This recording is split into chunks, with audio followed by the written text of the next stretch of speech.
when you have an idea for a marketing campaign or for a business or anything really, you don't know if that's going to work. So what you need to do is you need to find out if it actually will. If you don't have like millions of visitors coming in every month, you're not going to see very good results. I think the best A/B test I've ever run was one where I set up LinkedIn campaigns. We need to have lower cost per customer that we have on Google.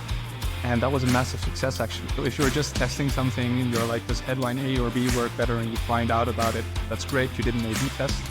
But if you ask yourself, should we write about the benefits of a product or about the pains that the customer is facing, then you actually have a better A/B test. Because what you learn from that, you can implement everywhere.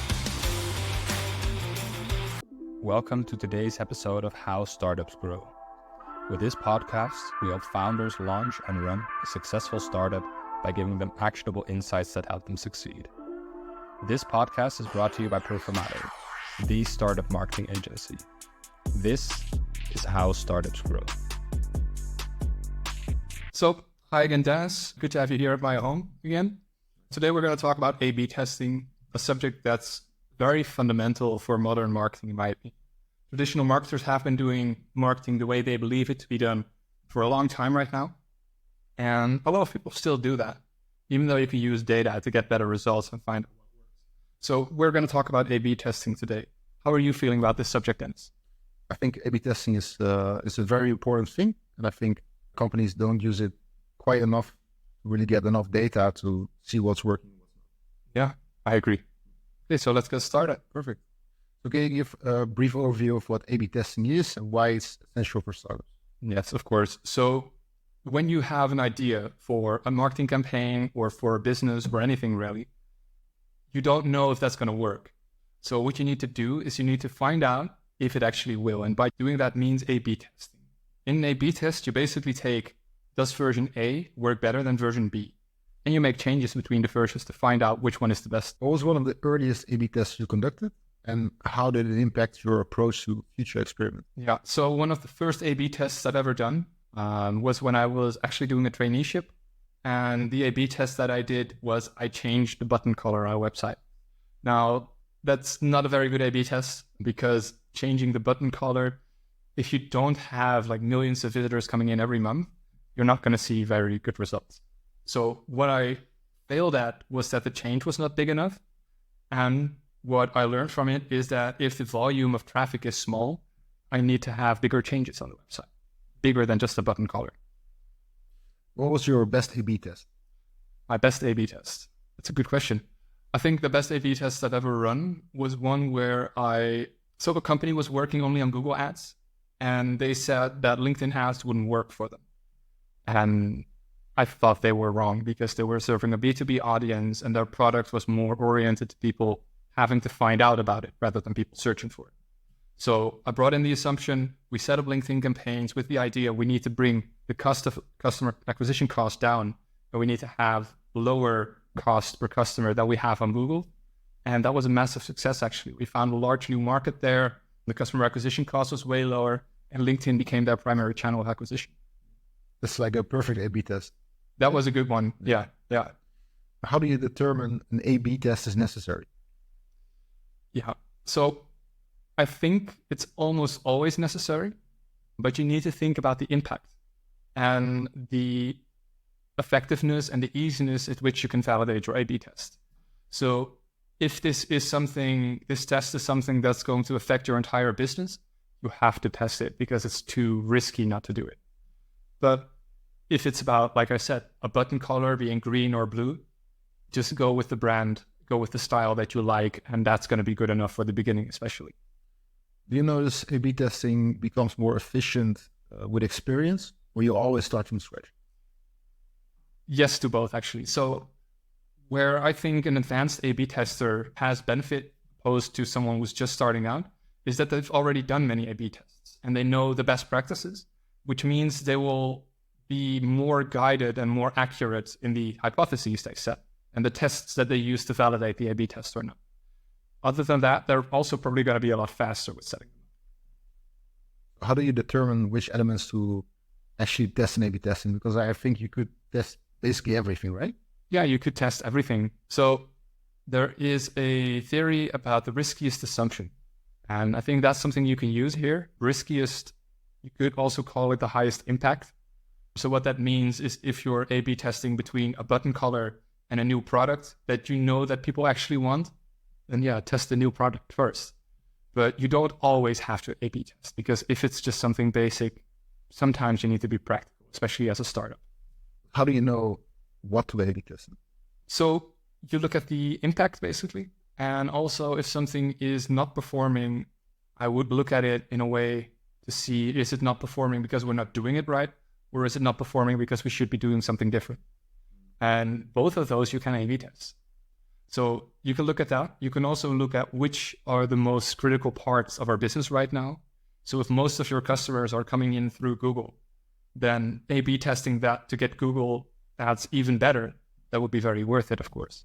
So that's where you look at. Is it then better to A/B test your Google ads or to A/B test Google versus LinkedIn? Yeah, it really depends on your business and your assumption. I think you should test both in a lot of ways, but I can give you a guideline for this. So Google Ads, it's search engine marketing, which means people have to search. If they don't search for what you're offering, then they're not going to find you. If there's low volume in Google Ads, that's when you do LinkedIn or Facebook or Instagram or whatever instead. Because those are the platforms in which you can help your end user, your customer, discover that you exist and discover that there's a solution for the problem that they didn't know about. So basically, if Google Ads is working quite well, you test in Google Ads.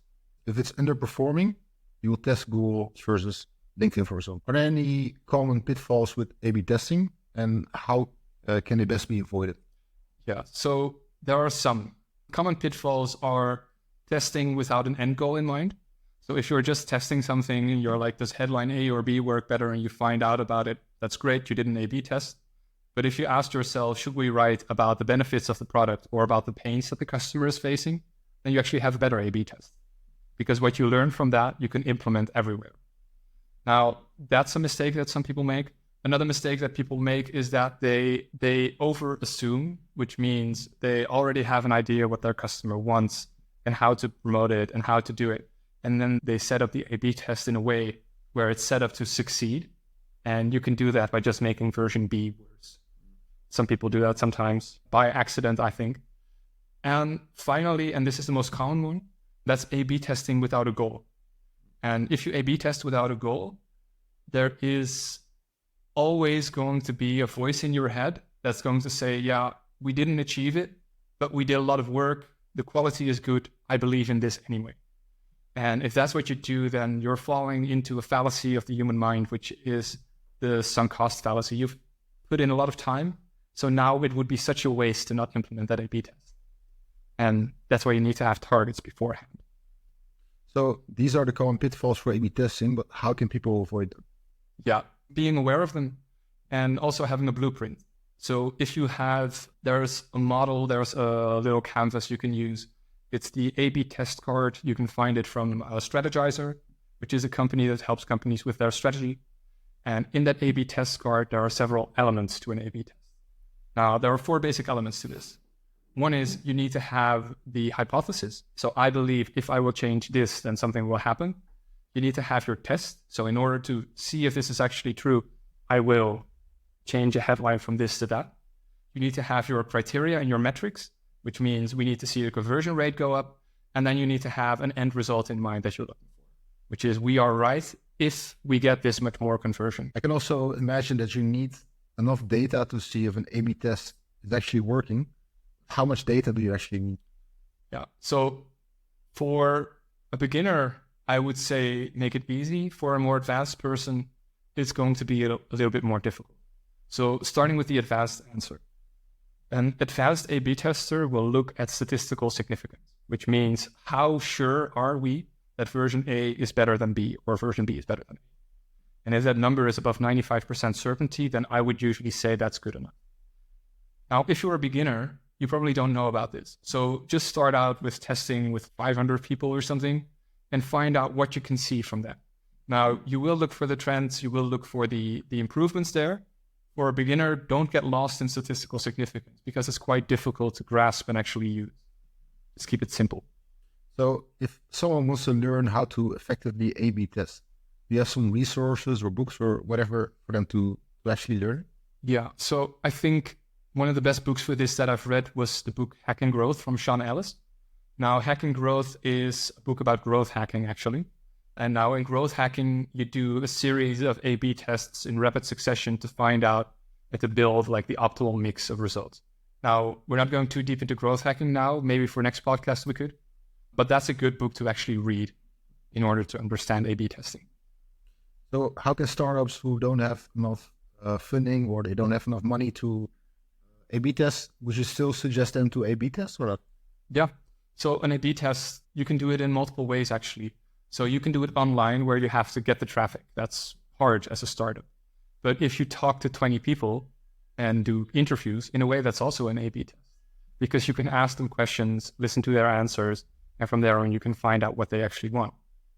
If you can't do that, or if you can do that, but you still want to have the volume, then try organic outreach methods, such as LinkedIn, adding people, sending messages to them, asking friends of friends if they can help you with something that would help them if you have low volume. What are some common challenges startups face when starting with A/B testing, and how can they overcome it? Yeah, so it's actually the most common is the one you just mentioned, low volume. So changing the headline on your homepage when you only get 20 visitors a month, it's not going to give you any results.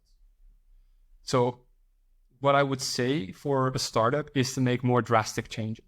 Because if you get low volume, but the change between version A and B is really big, then you're going to see a difference between that because it's just in there.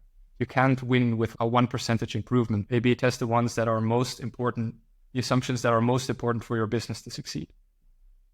So you've talked about the A/B test card principle. What I would do with an A/B test card is I would fill it out step by step. So there's just 4 big fields in there. I would fill them out completely. Now, on my own, I can do this, but I prefer doing this with a team or with at least one other person because they can challenge each other and say that, is this really a good A/B test or are you just making it up? So that's what I would recommend. And one mistake that people sometimes make here is that they have an A/B test in mind and they start writing the test card, but then after that, they think of the hypothesis. It's actually more effective to think of the hypothesis before you think of the test itself. Are there any tools that you use to effectively A/B test, or this is just all from scratch? There are some tools that you can use. So I've used tools like Google Optimize when it was still a thing. It's no longer available right now. I've used Zoho, PageSense, and VWO. And all of those, what they do is they give you a visual editor with which you can edit your website. That's a tool that I've used a lot. Other than that, the ad platforms actually give you a lot of options as well. So you can A/B test on LinkedIn on the ad platform. Same for Google, same for Facebook. And that's going to help you a lot as well. When you have a lot of data, I can imagine that AI could potentially also help you out with data and to see which test is better than the other one. Do you think that AI is going to have an impact on A/B test? Yes, I think it will have impact on, the major impact I think it will have actually is that if you have your data available and you have to think of an A/B test, you can also give that data to the AI and ask the AI, what are the highest impact actions? What are the highest impact hypotheses that I could be testing right now based on this data? And if you write the prompt correctly, which you can do for this, I think, then the AI will actually give you some ideas that you can put to use. Now, there's also human creativity that also works, but AI is going to make it a lot easier, especially for beginners in A/B testing. That's probably awesome. Yeah. We've spoken about it a little bit, but what advice would you give startups that are new to A/B testing? Start small. Even though I just said you have to do something big, you still have to find out your tools and how they actually work. And you still need to figure out how to do an A/B test. So you might not have the traffic yet, but just to experiment with it, just change the headline on your homepage through an A/B testing tool. If you do that, you will familiarize yourself with the process of actually A/B testing. And then from there, you can go more advanced and make bigger changes if you want to. We've spoken about A/B testing in marketing specifically, but how can different teams within a startup effectively collaborate on A/B testing? Yeah. So I've had this experience in 2 different roles, actually. One of them, I was a product manager, and there the A/B test was about which features should we focus more on, should we continue to develop. Now, from there, you can see from usage data which things are most used. You can talk to your users and ask them how they're feeling about the experience. Based on their answers, you can create hypotheses on A/B tests. That's for a product manager. I've also worked as a growth leader. And what a growth leader does is, if a company is set up in like the traditional growth hacking sense, then the growth team will have marketing, product, and sales available in that team itself.